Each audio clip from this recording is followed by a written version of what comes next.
আমার বন্ধু কাচ্চি খাওয়ার জন্য অনেকক্ষণ ধরে অপেক্ষা করতেছে, যদিও আসলে টাকা নিয়ে আসে নাই, যে কারণে হচ্ছে কাচ্চি দিতেছে না।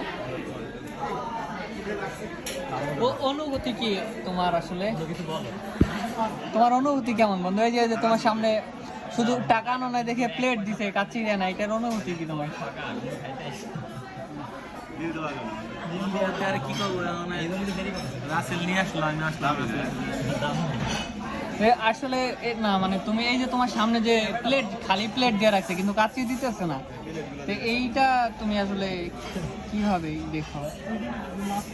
বা এইটার অনুভূতি কি যে কাচ্চি দেখতে, তুমি আশেপাশে দেখতেছো সবাই কাচ্চি খাচ্ছে কিন্তু তোমার সামনে প্লেট, তারপরে তুমি খাইতে পারতেছো না, এটা আসলে কি তুমি যে আফসোসটা ফিল করতেছো? এদিকে এটাতে বেড়ে তোর খবর আছে।